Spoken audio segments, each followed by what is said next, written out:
Hello my dear Karnataka farmer champions. So ಪ್ರತಿಯೊಬ್ಬರು message ಹಾಕ್ತಿದ್ದೀರಾ, call ಮಾಡ್ತಿದ್ದೀರಾ, ಇನ್ಸ್ಟಾಗ್ರಾಮ್, ಫೇಸ್ಬುಕ್, ವಾಟ್ಸಪ್, ಯೂಟ್ಯೂಬ್ದಲ್ಲಿ ಕಮೆಂಟ್ ಮಾಡ್ತಿದ್ದೀರಾ. ಸರ್, ಎಂ ಫಾರ್ಮ್ ಎಂಟ್ರೆನ್ಸ್ ಎಕ್ಸಾಮ್ದು ರ್ಯಾಂಕ್ ಲಿಸ್ಟ್ ಯಾವಾಗ ರಿಲೀಸ್ ಮಾಡ್ತಾರೆ, ರಿಸಲ್ಟ್ ಯಾವಾಗ ಬರುತ್ತೆ ಅಂತ ಕೇಳ್ತಿದ್ದೀರಾ. ಓಕೆ, ಈ ಒಂದು ಅದ್ಭುತವಾದ ಕ್ಷಣಕ್ಕೆ ಭಾರತವೇ ಸಾಕ್ಷಿಯಾಗಿದೆ. ಎವ್ರಿ ಇಯರ್ ಏನ್ ಮಾಡ್ತಾ ಇದ್ರು, PGCET ರಿಸಲ್ಟ್ ಬಂದ್ಬಿಟ್ಟು ನಿಮಗೆ ಎಕ್ಸಾಮ್ ಆದ್ಮೇಲೆ ಒಂದು 8 to 10 days or maximum 15 days ನಲ್ಲಿ ರಿಸಲ್ಟ್ ಬರ್ತಾ ಇತ್ತು. ಬಟ್ ಈ ಸಾರಿ ಯಾಕೋ ಡಿಲೇ ಆಗ್ತಿದೆ. I don't know exact reason. In what are you people playing? ಆಟ ಆಡ್ತಾ ಇದ್ದೀರಾ ಎಲ್ಲ ಸೇರ್ಕೊಂಡಲ್ಲಿ, ಏನದು? ಬಟ್ ನಾನು ಹೇಳೋದು ಒಂದೇ, ಆದಷ್ಟು ಬೇಗ ನಿಮಗೆ ಈ ವಾರದಲ್ಲಿ ವಿತಿನ್ ದಿಸ್ ವೀಕ್ ಡೆಫಿನೆಟ್ಲಿ ನಿಮ್ದು ರ್ಯಾಂಕ್ ಲಿಸ್ಟ್ ರಿಲೀಸ್ ಆಗುತ್ತೆ. ವಿತಿನ್ 2 to 3 days ನಲ್ಲಿನೂ ಆಗ್ಬೋದು, ಇವತ್ತು ಕೂಡ ಚಾನ್ಸಸ್ ಇದೆ. ಸೊ ಬಿ ಪೇಷಂಟ್, ಸ್ವಲ್ಪ ವೇಟ್ ಮಾಡಿ. ಡೆಫಿನೆಟ್ಲಿ ನಿಮ್ದು ರ್ಯಾಂಕ್ ಲಿಸ್ಟ್ ಇವತ್ತು ಆರ್ ವಿತಿನ್ 1 week ನಲ್ಲಿ ರಿಲೀಸ್ ಆಗುತ್ತೆ.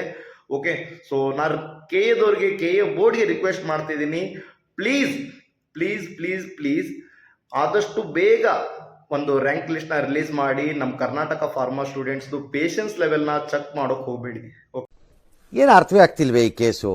ಎಳೆ ಮಗು ಆಗಿದ್ದಿದ್ರೆ ಓಕೆ, ಏನಿದು ಏನೋ ಗೊತ್ತಾಗ್ತಿಲ್ಲಪ್ಪ, ಗೊತ್ತಿಲ್ಲ, ಈ ಅರ್ಥ ಆಗ್ತಿಲ್ಲ ನನಗೆ. Okay, so I am requesting KA board, please ಆದಷ್ಟು ಬೇಗ ರ್ಯಾಂಕ್ ಲಿಸ್ಟ್ನ ರಿಲೀಸ್ ಮಾಡಿ. Okay, thank you. ಇದೊಂದು ಬದುಕಿ, ಇದೊಂದು ಜನ್ಮವೇ, ಎಂತಹ ದುರ್ವಿಧಿ, ಇದೆಂತಹ ದುರ್ವಿಧಿ.